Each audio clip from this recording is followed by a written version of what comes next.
Hello, everyone. Are we enjoying our lunch? Can we please give I know you're eating, but just a round of applause for the Fit Kitchen? This food has been phenomenal. And thank you to the Foundation for Healthy St. Petersburg for suggesting our vendors for this entire summit. We really, really appreciate it. We're going to continue on with our programming. I'm going to introduce Dennis Ross. He serves as the director of the American Center for Political Leadership at Southeastern University, a bipartisan center which houses key research activities, academic programs, courses, workshops, and resources. Dennis is a member of the Florida Civic Advanced Board, a distinguished professor of political science. He has served 2 decades in the Florida House and U.S. House of Representatives. He received a BA from Auburn University and a law degree from Cumberland School of Law at Stanford University. Please help me welcome Honorable Dennis Ross. Thank you, Ashley. Thank you very much. Thank you and good afternoon. It's an absolute honor to be here. You know, when I was in Congress, I had a chairman of a committee tell me and others on the committee not to co-sponsor a bill with a Democrat. I'm a Republican, so still. He said, because there is nothing more irrelevant in Congress today than a Democrat, I don't want you co-sponsoring any bills with Democrats. Of course, I didn't agree to that, and almost any bill I filed, I made sure I had somebody from across the aisle. But 2 years later, there was nothing more irrelevant in Congress than a Republican.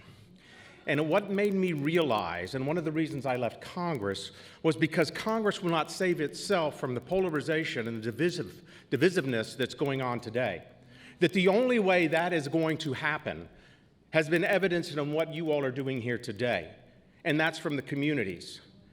And the only way you're going to engage those in the elected office is when you make that movement and show them the direction.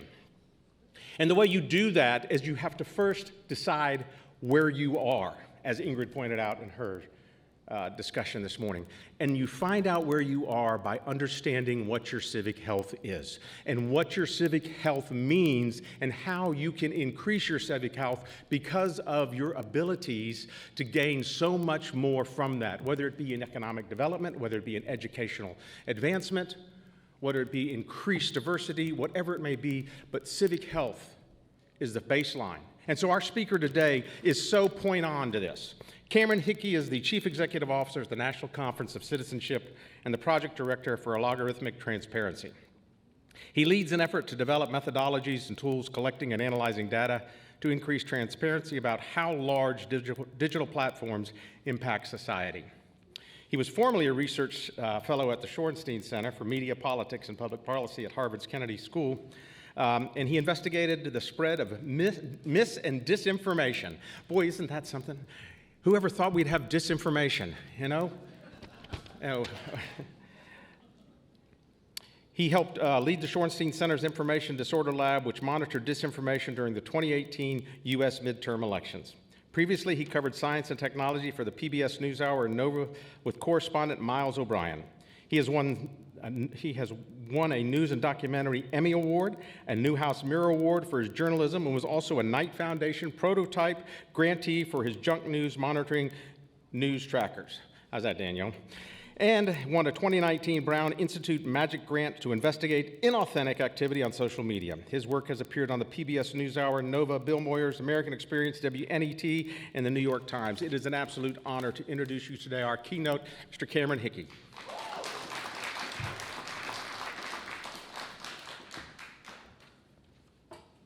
Thank you so much. I'm so happy to be here today. It's been a really exciting conference. It's unique, I think, in some ways for me, and very familiar in others. So I want to just thank you all. First, thanks, Dennis, for that really warm introduction. Before I dive in, I also want to thank the Florida Civic Advance crew for putting this whole thing together. Bob Jones in particular, because I think pushing for us to work the National Conference on Citizenship here in Florida is really exciting. I think we have a lot of opportunities, and I'll talk about those towards the end of this speech. I also want to thank everybody here at the Center for Health Equity for hosting us. This is an amazing space, and it was really exciting and unique to get to be here, so thank you all. I also took a few notes today. I wanted to have there's a couple of shout-outs. First, in the conversation we just had, I wanted to shout out to Fatima, because I really appreciated that you brought up the need for more collective spaces, spaces like this that we don't often have. I also wanted to shout out to Ingrid and Berkeley. I really appreciated that you guys brought the idea of other mediums by which we can share with each other by putting some music on the stage. I thought that that was really a novel and important thing to break up what has been lots of talking, lots of slides, and remind us all that we are human beings too.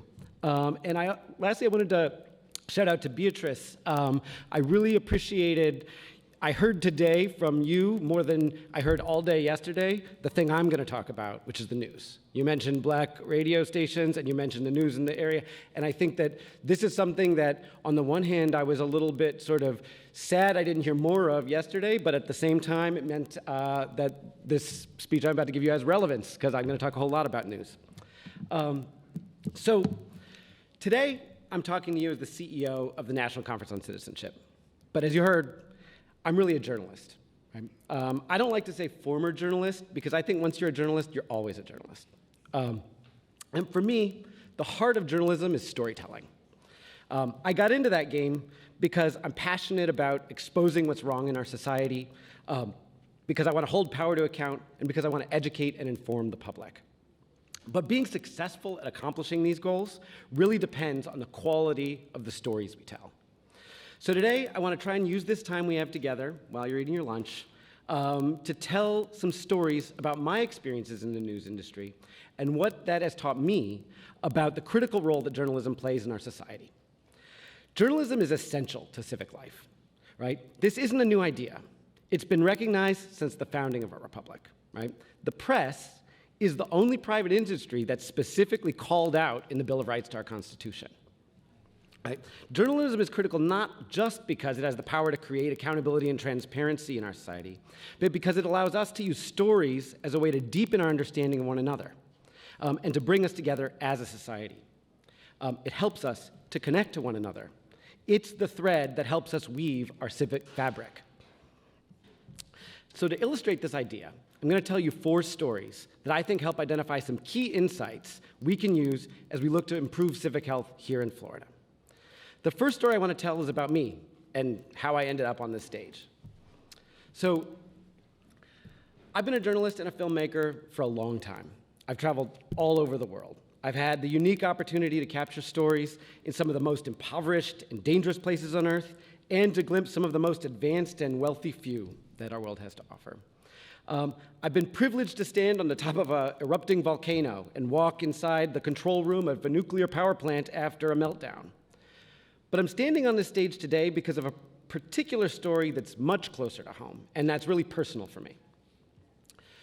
Back in 2016, like many Americans, I was confused and surprised by the outcome of the presidential election. As a journalist focused on science and technology, it was incredibly important for me to understand what came to be known as fake news.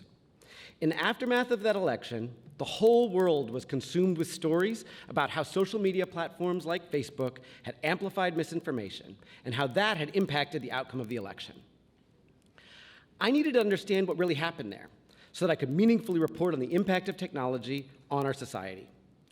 Just as we've been hearing over the last day and a half, I knew that to really understand what was going on, we needed to be able to see the big picture through data.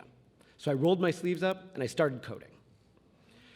We had plenty of anecdotes about misinformation on social media, but the question was, how big of a problem was it really, right? As I started to dive in, I built a giant data set of all the different places where these kinds of stories were spreading on Facebook. And I came up with strategies to find lots more. If people had liked one place where they were peddling some junk, those same people might like other places. Quickly, I was staring at thousands of Facebook pages that were sharing everything from wild conspiracy theories to crackpot medical advice. Then I started to dig in and try to understand what all these pages were. As I did this, I was going through page after page after page. I noticed something strange. When I looked at almost every single page that I had found sharing this junk, up in the corner, it said, "Betty Manlove likes this page." And this was not a few pages. When I finished counting, it was more than 1,300 pages Betty had liked. So who's Betty Manlove? She wasn't a Russian troll. She wasn't a bot account. Betty was and is an 83-year-old Christian conservative, and she lives in Indianapolis, Indiana. Most importantly, she's my grandmother. I was shocked and confused, right? Not that my grandmother was interested in one type of content or another, one political interest or another, but that she had such a voracious appetite for it on social media, right? So I called her up to try and understand. In the end, I was able to take what I learned about her and about the way that information was moving through our society and turn it into this awesome 4-part award-winning PBS NewsHour series. But so what was going on there? When I sat down to interview my grandmother with the cameras rolling, she explained how her own news feed was constantly filled with questions that asked her to affirm her beliefs. If you think X, then click like now. If you believe in this candidate or you feel strongly about this issue, click like. What she didn't know was that every time she clicked like, she was effectively subscribing to another news source that was publishing what we came to call junk news, right into her Facebook feed. It was so pervasive and compelling that she was clicking on news stories every day. And she was rapidly becoming isolated in a bubble where the only thing that she was seeing were low-quality, sensational, and fear-mongering quasi-news, right? Designed to reinforce her beliefs and addict her to consuming more. The content she was exposed to inside this bubble, it transformed how she thought about politics, science, her fellow Americans, and society as a whole. It made her fearful, cynical, and angry. As a journalist and as a grandson, I needed to understand how and why this was happening. I had to uncover who was behind the flood of this content that engulfed my grandmother's conception of our politics, and I had to learn what motivated them. After quite a bit of digging, I discovered that on the other side of that screen, it wasn't some Russian disinformation operative or a Macedonian teenager, although there are plenty of those are real. But in this case, it was another American sitting in Northern California, a guy named Cyrus. So Cyrus is a digital native, right? He'd been using technology since he was a kid. He was also a clever entrepreneur. He recognized that news events, particularly a crisis or a tragedy that was dominating the public consciousness, was a moment that motivated people to act. And for him, that motivation represented an opportunity. In this case, an opportunity to sell t-shirts. He came up with slogans that responded to the moment and enabled people to profess their political beliefs, right? If you care about this issue or this tragedy, let me buy a t-shirt that tells you exactly how I feel.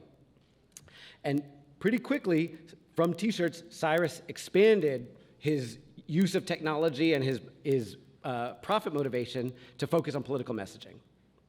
Eventually, Cyrus figured out that the same things that drove people to buy his t-shirts would drive them to click on links. He taught himself how to leverage the ad targeting tools on Facebook to build an audience just like the ones that were buying the t-shirts.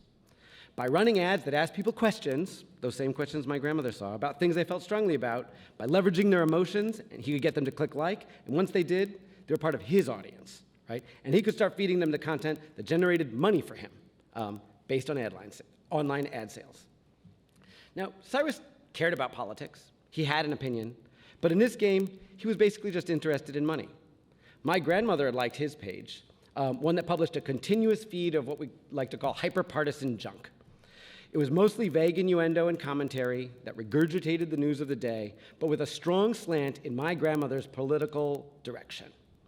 The masthead for his site had a big, bold logo with a font that looked like the New York Times engraver's script, right?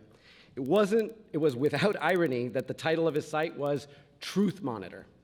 That word truth appeared boldly and in red. But this wasn't Cyrus's only site. He'd built a companion site, virtually identical, down to the same font and for the logo and the same design. But this one was called Truth Examiner. And here, the word truth was in blue, right? The content was completely different, custom tailored for folks on the other side of the political spectrum. So Cyrus had figured out how to hijack the conversation, to monetize both sides of the debate to the tune of millions of dollars, at least until our story aired. Eventually, Facebook took action on this kind of activity. Cyrus and many of the other publishers who were manipulating the platform were banned or found it harder to capture the attention of the public. And while the problem has never really gone away, it's completely different now than it was 5 years ago. This set of lessons, how someone close to me found themselves falling down a rabbit hole, how a profiteer can exploit the power of technology and our biases to degrade our civic discourse, it was all evident right there in the data from the very first time I started collecting it. But it wasn't an idea that other people could connect to understand and mobilize and create change around without the story, right? Without the characters and the narrative that brought it context. It's this power of narrative and storytelling that gives our news media the unique capacity to enable our efforts to understand and improve our civic health. It turns out that was the last set of stories I did for the PBS NewsHour. That work and the story of my grandmother, it set me off on this new course. I recognized that finding insights like this in data required better tools, better infrastructure, and a dedication to serving a broad range of institutions. So I left broadcasting to focus on empowering others. From researchers to journalists to advocates to activists to better understand our civic discourse.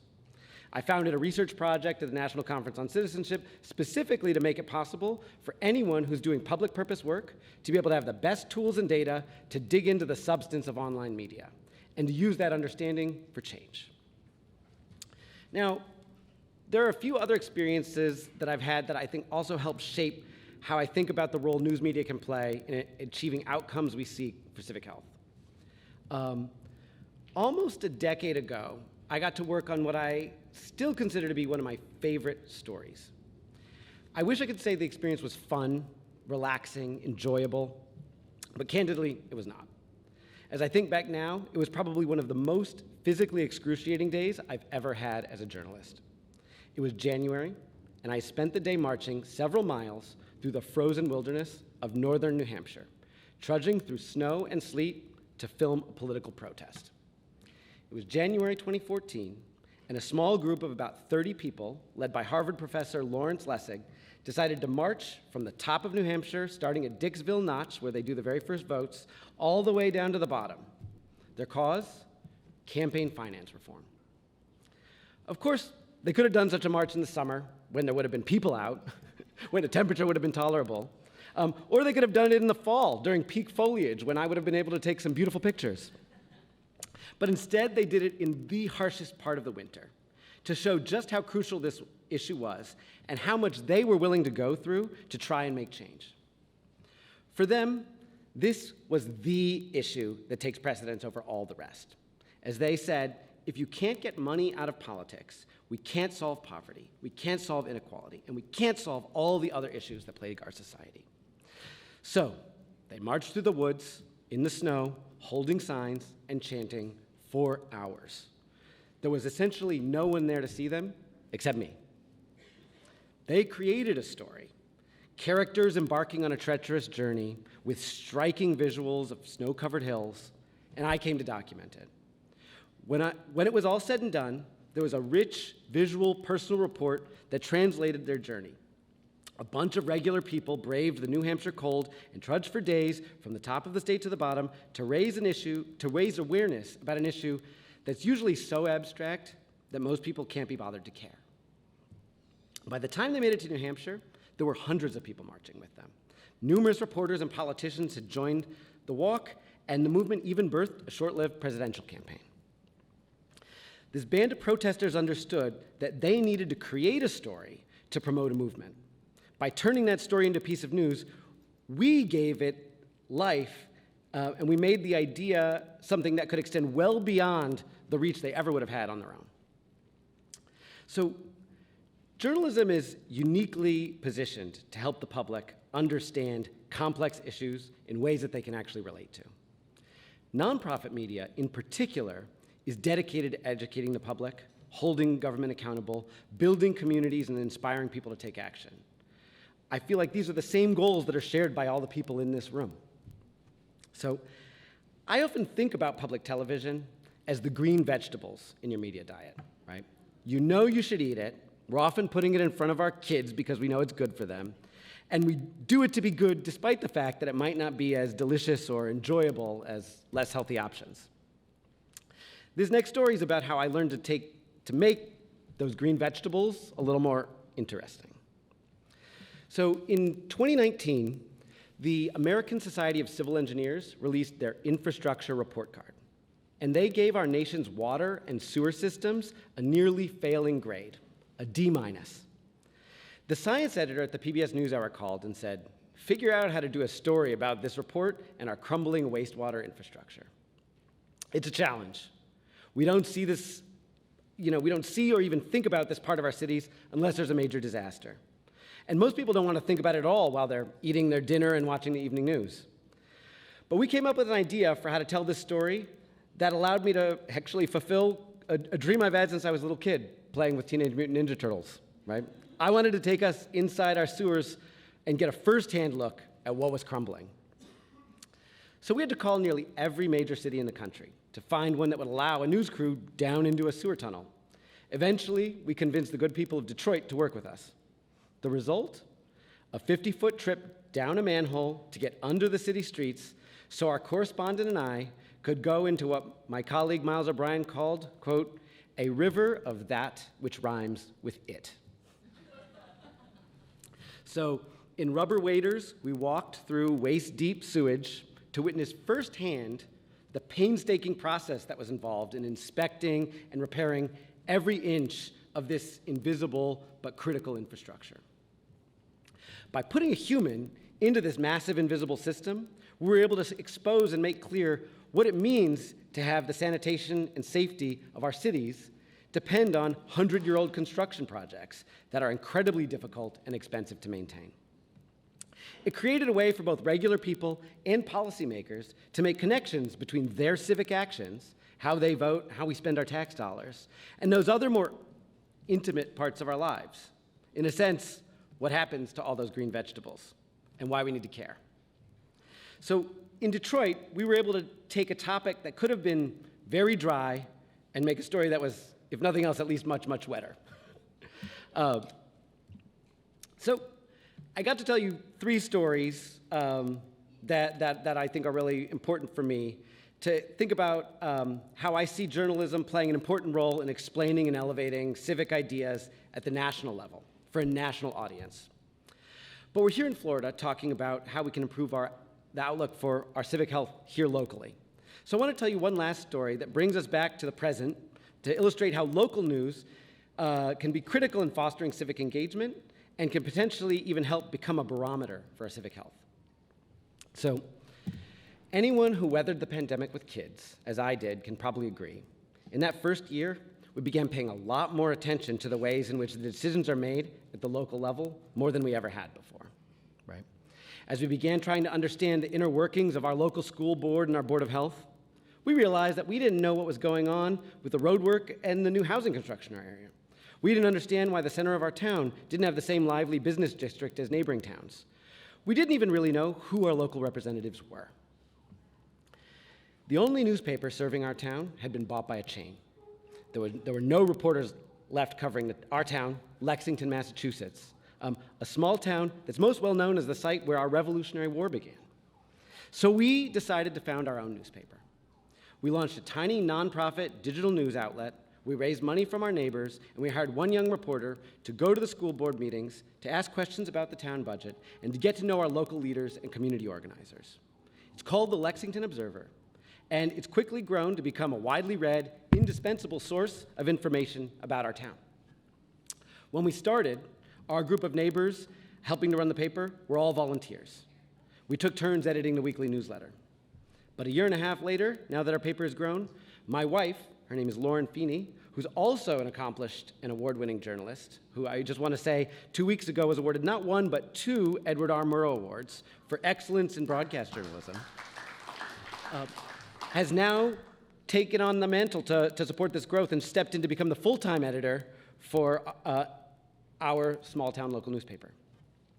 We now regularly produce stories on a range of issues.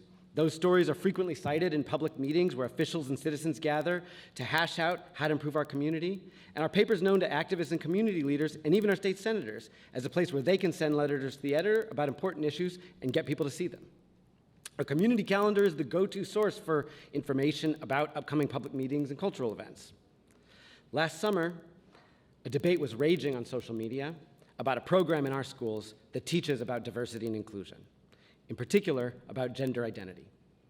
Online, the conversation was rancorous, full of misinformation, something I'm sure you're all familiar with. Our paper did a series of what we think were fair, nuanced, and accurate stories about the program and about people's concerns. The stories got dozens of comments, and we published numerous letters to the editor representing all different perspectives on the issue. At the next school board meeting, hundreds of parents crowded into a sweaty school gym, and hundreds more on Zoom. Once they were in the room together, for the most part, people voiced their perspectives respectfully. The school board agreed with what they heard and decided to be more open and communicative with the parents about what was being taught. And now the issue has really died down. It will never probably be resolved, but there was an opportunity for everyone to be heard, thanks to both the coverage that they saw and the community meetings that resulted. We can't take all the credit for who showed up to participate in the conversation, but we know that the people that were there, for the people that were there, our coverage played an incredibly important part. So through this tiny local newspaper, we were able to see the sort of concrete potential that nonprofit news can have to increase civic engagement. So with each of these 4 stories, I've tried to highlight some of my lessons about the power of journalism and identify some features that we can use to think about measuring and communicating our civic health. That story about my grandmother was really about characters, how characters help people to understand broad and complex issue by connecting it to people and motivations they're familiar with. But it was also about one of the biggest challenges we face, right? When we think about the future of our civic health, extreme political polarization. By some measures, we're as far apart as we have ever been. In a more comprehensive understanding, we're more far apart than we've ever been. And a key driver for that, which we have to include in our efforts to measure civic health, is a more comprehensive understanding of how we communicate with each other online. Our digital civic discourse is at the heart of where both problems emerge and where more effective communication and dialogue can lead to more social cohesion and better long-term prognosis for civic health. That story about protesters marching across New Hampshire, that was designed to illustrate the power of the news media to uplift voices for change and shine a positive light on good ideas. It also offered us a way to think about how some of the issues that are critical to our civic health should be brought from the background to the foreground, even if they're intractable. And sometimes we can't see a clear path to actually solving them. That story about our trip to the Detroit sewers was about strategies for taking something abstract and obscure and making it something that you can see, touch, and even smell. It was about educating voters about issues that are hidden from view and also helps us recognize how our physical infrastructure and our economy are linked to our understanding of our civic health. That last story about our local newspaper was a brazen attempt to brag about my amazing and talented wife. But at the same time, it was about drawing together some of the key lessons about the value and importance of this growing space of nonprofit local news. So let's turn to the current state of news in our country. The news industry is challenged. Since 2005, our nation has lost a quarter of our newspapers.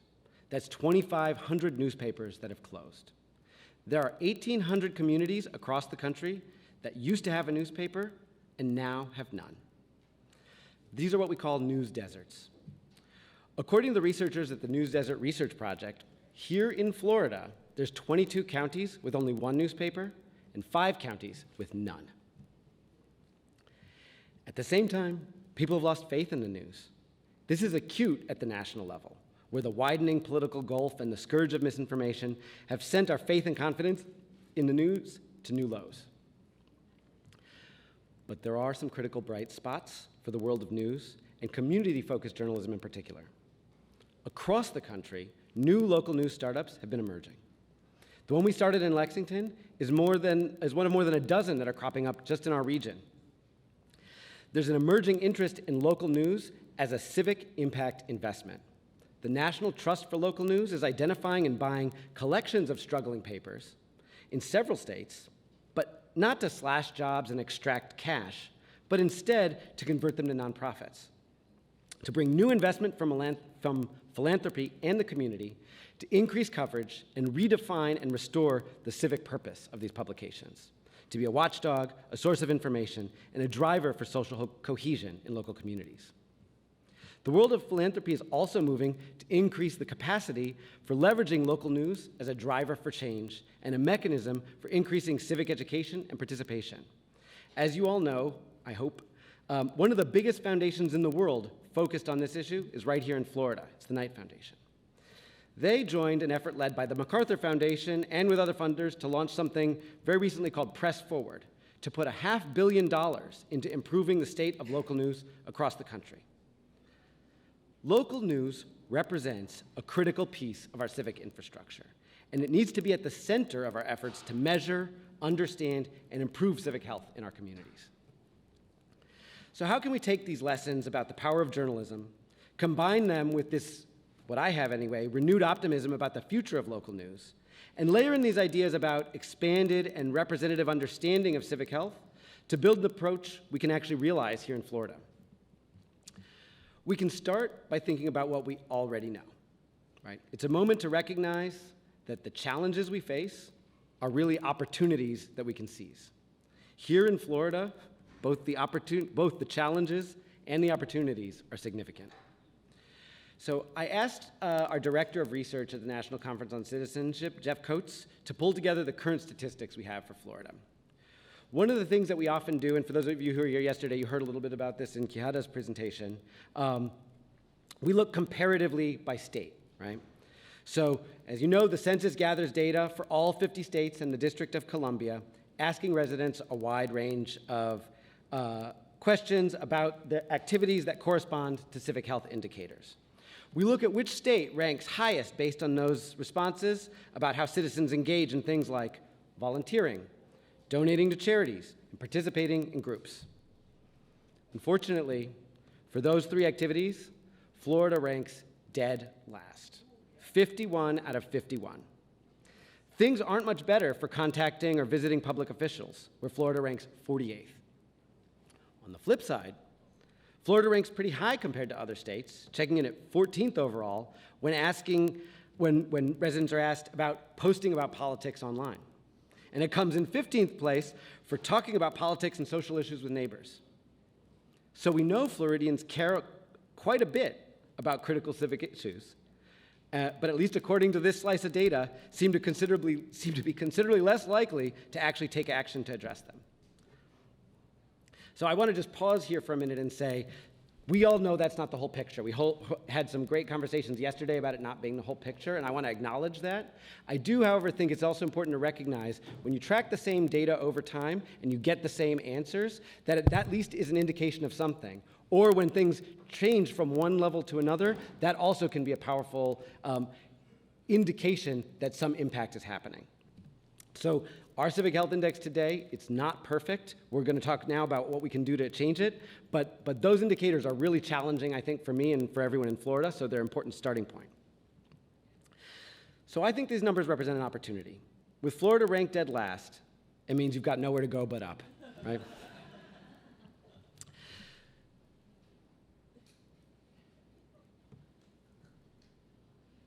The challenge that we face is figuring out how to develop new ways of looking at our civic health that capture both the diverse mechanisms of engagement and provide us a way to do more detailed measurement over time so that we can see if the interventions that people are trying are actually working.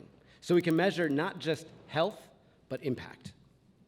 So as we work to develop the next Civic Health Index here in Florida, we'll of course build on local relationships with the team here at Florida Civic Advance, and hopefully many of you in this room, to expand how we think about these indicators for civic health. We'll start with our tried and true, or at least somewhat true, indicators from the US Census, but we'll also prototype new models to look holistically at the various topics that we've discussed here over the last 2 days. So we are particularly interested in expanding the ways that we measure civic health, literacy, and engagement, as well as models for looking at social cohesion by gathering and analyzing data about local news, about what people are saying online, what's actually happening at our open public meetings, and in all of our measures, designing ways to account for and strive to eliminate the biases they contain today that can distort the picture. So the data we have access today, it dwarfs the kind of information that was available when my organization started doing this work to measure civic health, right? We've developed significant capacity to extract insights from social media activity that help us to understand what issues dominate the conversation and how people are engaging in our digital civic discourse. We've radically transformed the news landscape in ways that may have lost many legacy outlets, but it's rapidly gaining hyperlocal ones that are dedicated to filling civic gaps. And in many places, the pandemic has transformed our access to open public meetings, right, making them more accessible online. And one of the most notable changes in the last few years has been the rapid rise of artificial intelligence tools, particularly large language models like ChatGPT that can help us process large volumes of information and extract insights rapidly.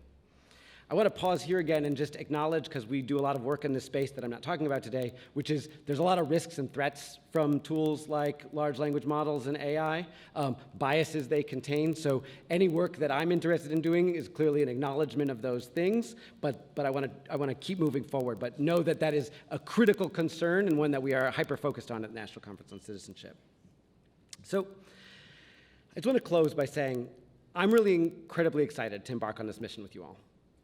I'm confident that together we can test drive new approaches for measuring and improving civic health, and we can seize these opportunities that we have to overcome the obstacles that have plagued us and chart a course for a better future for the people of Florida.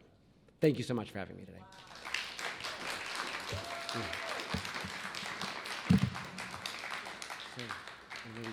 I don't know how much, if I used up too much time. Hi, I had a question about your code in the beginning. I had a question more so on why you chose to, maybe the logistics of your code, and if you could expand on that, and why you chose to focus on Facebook rather than maybe another outlet like Twitter, because a lot of popular studies have been done on Twitter, and maybe their, Twitter's influence on the public opinion and that sort of thing. Sure. So one of the things that we talk a lot about in studying the online conversation is that the vast majority of the work has been done on Twitter. And to use a sort of, I think it's a bad metaphor, but it's a popular one, it's like looking for your lost keys under the, street lamp. It's the only place where you can see anything.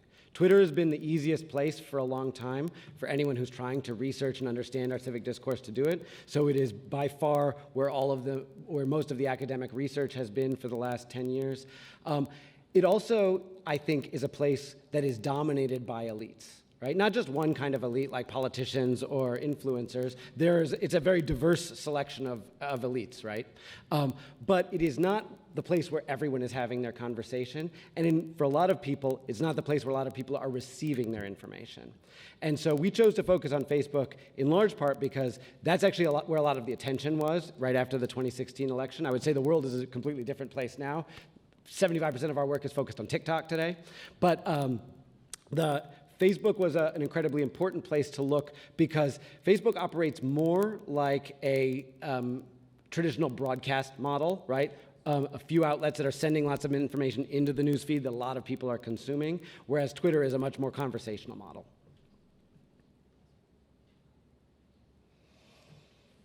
So you talked about local print media. I'd be interested to hear what your thoughts are on local broadcast media and national news media generally, in comparison with a lot of the political commentary and networks that do lean to one political affiliation becoming more popular. I think everyone in this room is in here because you care in some way or another about politics.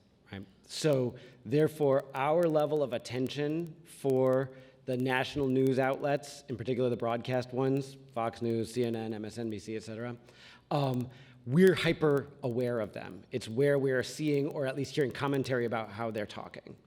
But one of the things I used to love, I spent a long time at the PBS NewsHour. The PBS NewsHour is broadcast television, right? It's in basically every home in America and in most areas also on the radio. They broadcast it. The audience that I would get when I decided to make a news story, whether it was about Detroit sewers or about any other issue that I wanted to do, it beat CNN at that time slot every time. But no one's paying attention to that because the people who care are watching CNN. CNN's on 24 hours, right? We would get millions of viewers where they might barely even hit 1 million. And so I think that well, they may be talking a lot about the things that we care about, so it feels like that's what's dominating our attention. What gets the most coverage on television, or what gets the most audience on television? It's not news at all, right? What's the most expensive ad you can pay for, which gets the most eyeballs? It's on the Super Bowl, right? It's on the Oscars. It's on entertainment. The most popular thing that people are actually paying attention to is The Masked Singer. So I think that I'm troubled by the way that the news media, particularly the broadcast news media, has sort of shifted towards this hyper-polarized way of communicating about things, but I don't think it's the whole picture of how people are consuming information. And in particular, their relevance is dwarfed by the online media, right? I mentioned before that we focus a lot on TikTok, right? So Fox News, which is the most popular of the news, cable news broadcasters, back when it had, I'm just gonna say, that guy in a bow tie on it, he was lucky when he got 4 million viewers, right? I can't tell you how many 5 million and 10 million view TikToks that we study and analyze, right? So TikTok's got a bigger audience than that does. And so I think that the fragmented media landscape means that we'll always be paying attention to it, but it's not the only place that we're paying attention to. I know you mentioned a lot about 75% of your work is on TikTok. My question is, do you see any difference between, the older generation who uses Facebook and then the younger generation who uses TikTok and how much they consume in terms of, these ideologies and what actually they're clicking on and listening to? So let me just ask a question first. How many of you have TikTok on your phone right now? So not that many, but if you look at the demographic breakdown, it didn't match what you just said, right? There are plenty of older people who use TikTok too. I think that it is dominated by younger people, but I wrote a story a year and a half ago maybe for Wired magazine in which we looked at radicalization on TikTok. And in particular, what we saw, this was in the aftermath of January 6th, right? And what we saw was there was massive, bursts of content that were telling us January 6th was going to happen on TikTok, right? Absolutely massive. And if you look at the people who were in those videos, they were across the demographic spectrum, right? Both in terms of age, race, and geography. And so I think that there are definitively differences, but it's definitely like a moving window rather than it's here or it's there. In fact, I think there are a lot of people who are not really using Facebook very much at all anymore, and their attention is instead dominated by YouTube, TikTok, and Instagram Reels. So I think it's spread among all of those. In terms of what's different about them, I think that TikTok offers you something unique in that it feels like you're having a video call with someone, right? When you're holding your phone in your hand and there's a person who looks just like that FaceTime call with you, you have a direct connection to them that's different from scrolling through a news feed and reading news articles. And so that intimacy that platform affords is a way that makes you more likely almost to believe what you're seeing. In addition, because it is a mobile, almost exclusive platform, I mean, there is a web version you can go to on your computer, but everyone accesses it on the mobile, you're kind of locked inside of a space, right? So my grandmother that I talked about before, she wasn't looking at Facebook on her phone, right? She was looking at it on her computer. And while she didn't do this, she could easily have opened up many tabs or done lateral research to be like, oh, if this is what they're saying on Fox News, what are they saying on CNN? That's not available to you on a platform like TikTok. So it creates a considerably greater risk that you're going to only get the information from inside of that platform. The other thing that TikTok does in a way that now is being emulated by some of those other platforms is it puts very prominently things that you didn't say you wanted. And say is kind of an important word here. I should put say in quotes, right?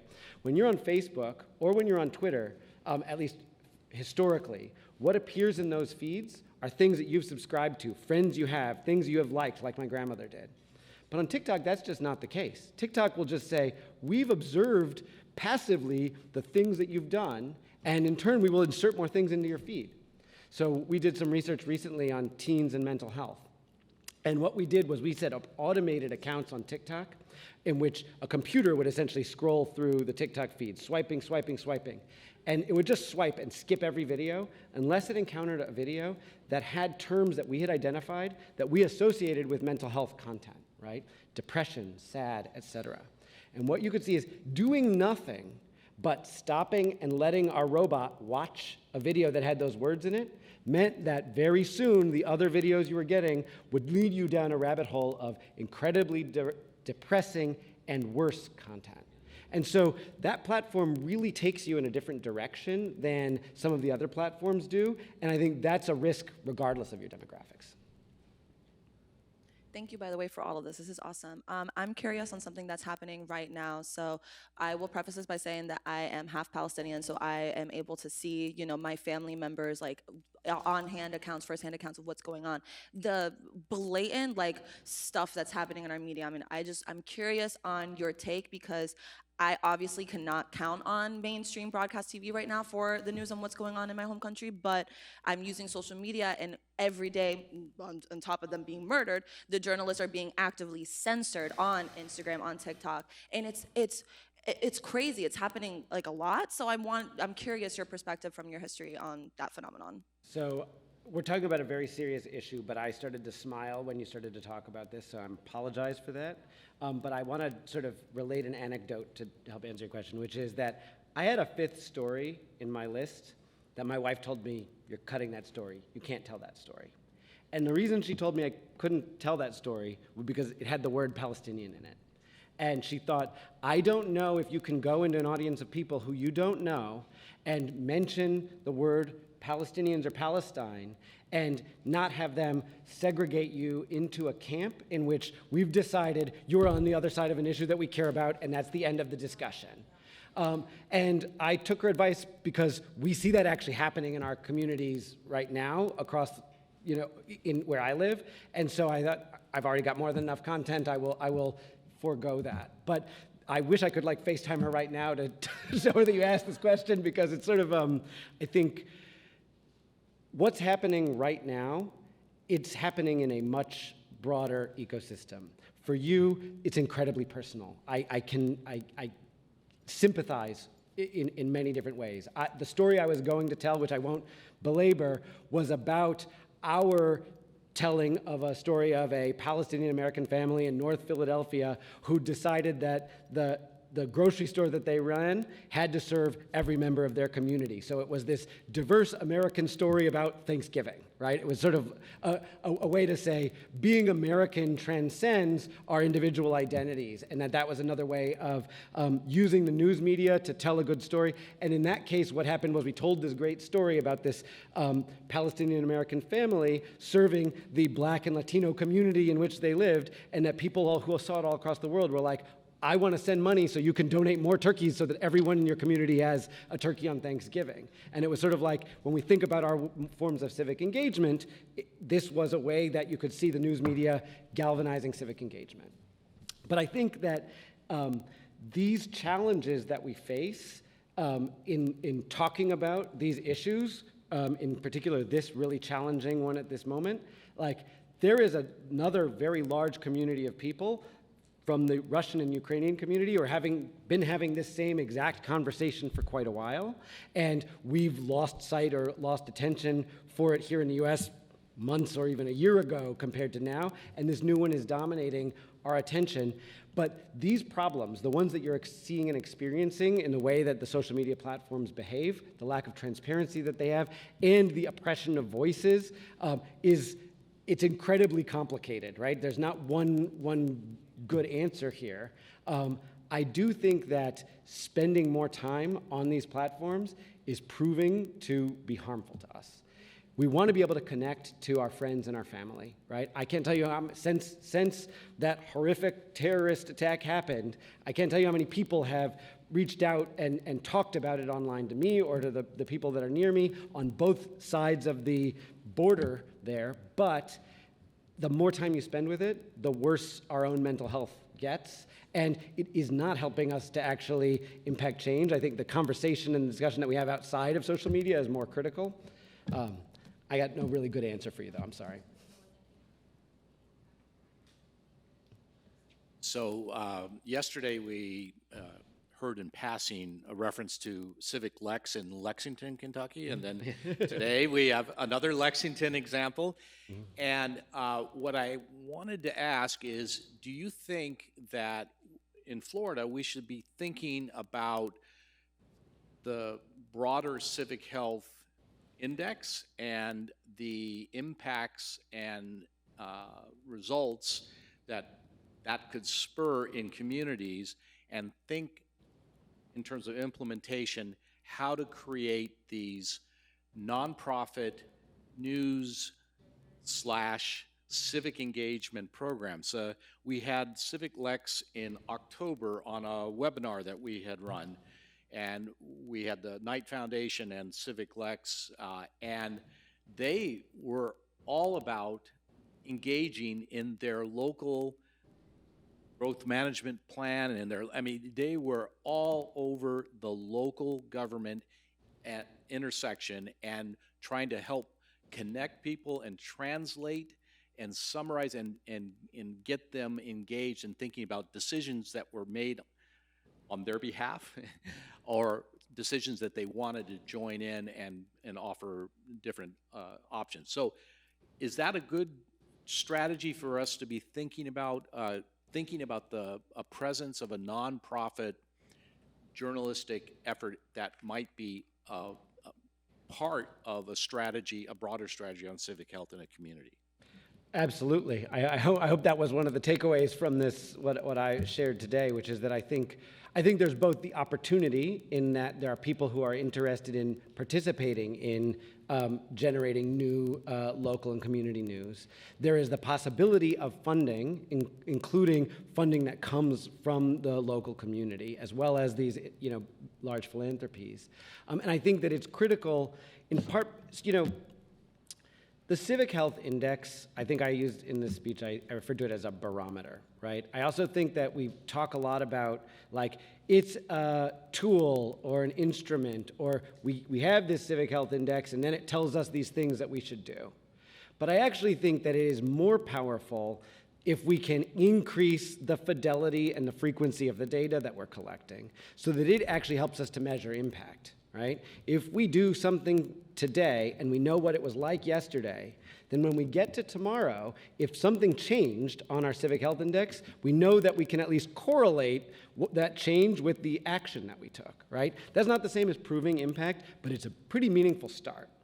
And I think that what local news does is it creates that instant feedback barometer, right? So in addition to being a critical piece of our civic infrastructure, it's a way for us to see, oh, we enacted this law, or we held this public meeting, and then people did something about it. The news media is the way that you're going to find out, and that you're going to transmit to more people that that's happening. So it spurs additional interest in participation.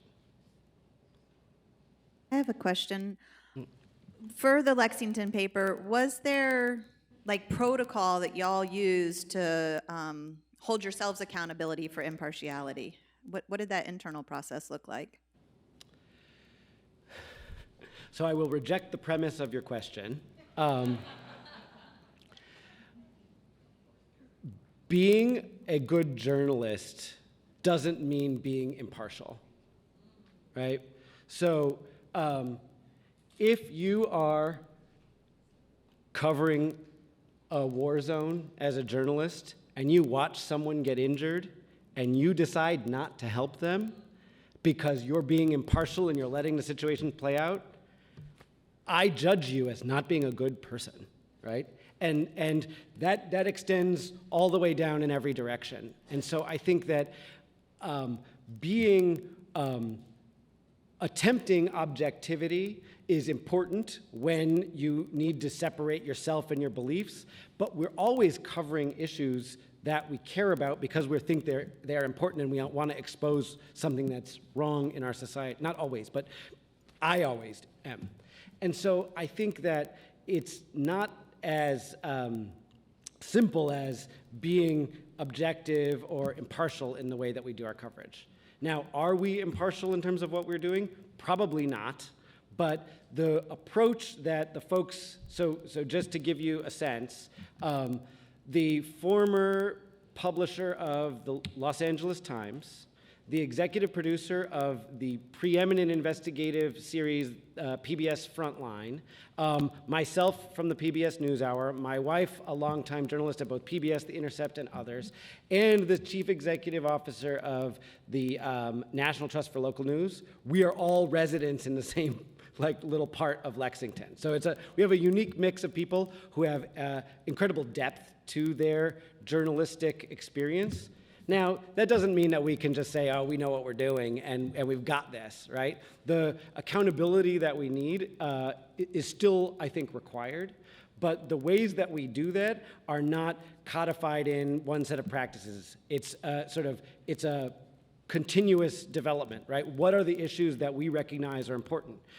All those people that I just mentioned are all parents with kids in the school system, right? So that was our very first motivation. And was that impartial? Is that the most important issue? Well, probably for all the senior citizens in our community that don't have any kids in the school, that was not the most important issue. But we were the ones who were raising the money and deciding the coverage, and we picked the issues that we thought were more important. From there, we are constantly engaging with the community. So the community brings to us issues that they think that we should cover. And so it's a continuous process, and that's the way journalism works. Versus someone with an opinion is what I hear you saying. Okay. I have a question about the fairness doctrine. Do you think it will ever be reinstated? No. I don't feel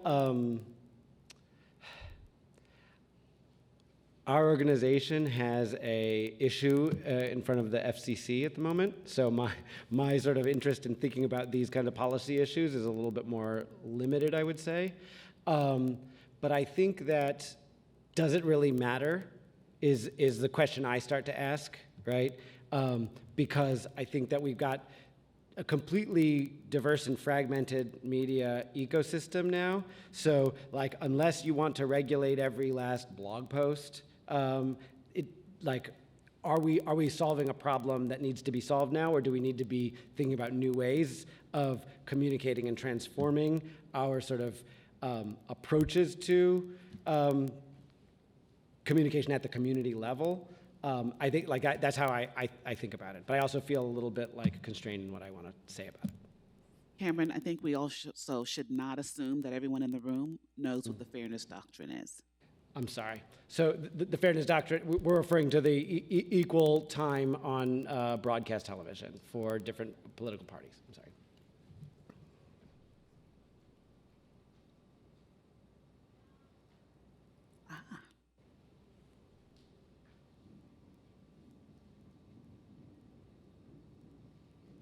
Hi.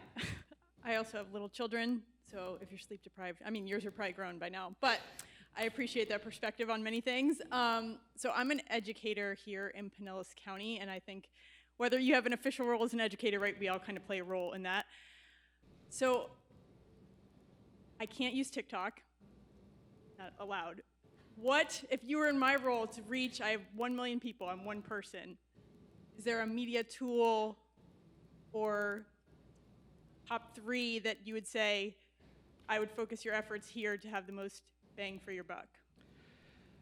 So I wouldn't think about a platform.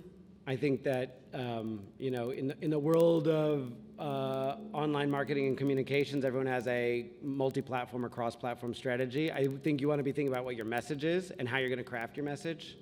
So I don't know how many people have seen this, but it's always been one of the most useful examples for me about communicating a complex abstract idea in essentially like a TikTok video, which was, what's the difference between being a millionaire and a billionaire?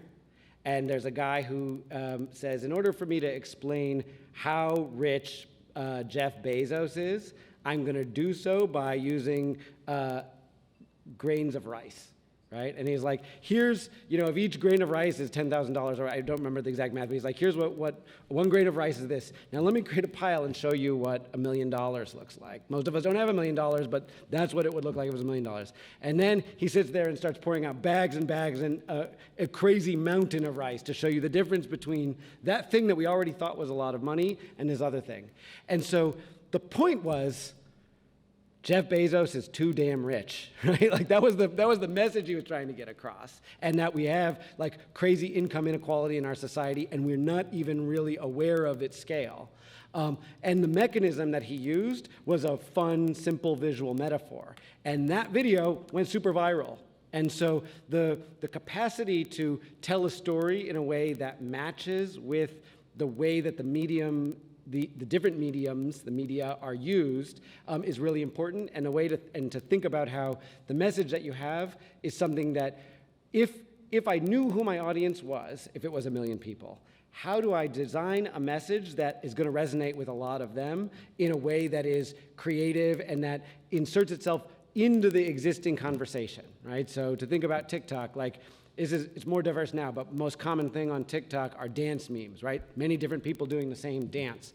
And so like if you want to make participate in the conversation, one way to do it is to make a meme like those other memes that connects to your topic, because it will resonate with them both on the level of the issue and on the level of it's participating in this dialogue through memes.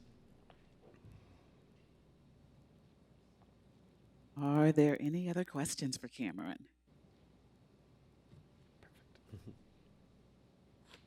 Okay.